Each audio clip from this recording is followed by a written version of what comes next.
Cycle ஓட்டுறதே ஒரு பெரிய விஷயமாங்க. கிராமத்துல நீங்க யாரையுமே சைக்கிள் ஓட்டி பார்த்தது இல்லையா? எல்லாரும் ஓட்டுவோம். அறிவொளி இயக்கம் வந்த போதெல்லாம் சைக்கிள் ஓட்ட கத்துக்கணும் தங்கச்சினே ஒரு பாட்டே இருக்கு. பெண்கள்லாம் வந்து சைக்கிள் ஓட்ட கத்துக்கிட்ட காலம் எல்லாம் உண்டு. இப்பவும் சைக்கிள்ல நிறைய பேர் போறாங்க. இவர் சைக்கிள் ஓட்டினா அது ஒரு ஆச்சரியம். பனையூர் வீட்டை விட்டு வெளியில வந்தா அது ஒரு ஆச்சரியம். பிரச்சார கூட்டத்தை ரத்து பண்ணாம பேசுனா அது அதை விட அடுத்த ஆச்சரியம்.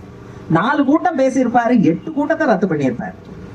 அவரு இப்ப சமீபத்துல ஒரு அவருடைய தேர்தல் அறிக்கையில பலது செய்வேன்னு சொல்லியிருக்காரு இல்லையா? ஒண்ணு என்ன சொல்லியிருக்காருன்னா, 10,000 பேர் கையெழுத்து போட்டு கொடுத்தாதான் அரசாங்கம் அந்த மனுவுக்கு பதில் சொல்லும். 5 லட்சம் பேர் கையெழுத்து போட்டு கொடுத்தாதான் சட்டசபையில அதை பத்தி பேசுவோம். இது என்ன நல்ல விஷயமா? அது உங்க தொகுதியிலேயே எவ்வளவு ஓட்டு? உங்க தொகுதியிலேயே 1,70,70,000 தான் ஓட்டு. ஓட்டு போடாதவங்களை எல்லாம் சேர்த்தா ஒரு டபுள் மடங்கு வரும்னு வைங்க. உங்க தொகுதிக்குள்ளேயே 5 லட்சம் பேர் இல்லையே.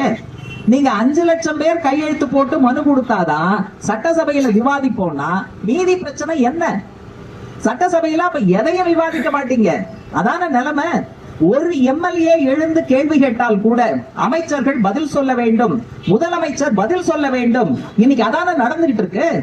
இவர் புதுசா சொல்றாரு, நான் முதலமைச்சராக வந்தால் 10,000 கையெழுத்து, 5 லட்சம் கையெழுத்து அப்படின்னா, இவர் முதலமைச்சராக வந்தால் மக்கள் பிரச்சனைகள் சட்டசபையில் பேசப்படாது என்பதுதான் அவர் சொல்லுகிற விஷயம். அதே மாதிரி பின்னாடி இத்தனை இளைஞர்கள் வர்றாங்க.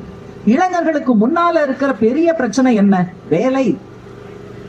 எல்லா கட்சிகளும் வேலை சம்பந்தமாக தேர்தல் அறிக்கையில கொடுத்திருக்காங்க.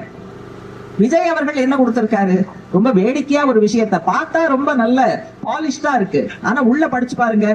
வேலை தேடுபவர்களாக இருப்பதிலிருந்து வேலை உருவாக்குபவர்களாக இளைஞர்கள் மாற வேண்டும்ங்கிறார்.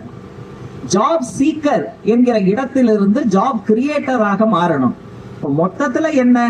வேலை வாய்ப்பை நாங்கள் உருவாக்க மாட்டோம் என்றுதான் அவர் அதில் எழுதி வைத்திருக்கிறார். அப்ப இளைஞர்களுக்கு வேலை சம்பந்தமாக இவர் கொடுக்கிற வாக்குறுதி இதுதானா? யோசிச்சு பார்க்க வேண்டாமா? நான் வந்தா சட்டம் ஒழுங்கு சரியாயிடும், நான் வந்தா பெண்கள் மேல வன்முறை நடக்காது, நான் வந்தா இளைஞர்கள்லாம் அமோகமா இருப்பாங்க, நான் வந்தா விவசாயிகள்லாம் ஓகோன்னு இருப்பாங்க. ரொம்ப அதிகமா கூட வேணாம். கடந்த 5 வருஷத்துல விஜய் நடத்தி இருந்த போராட்டங்கள் என்ன?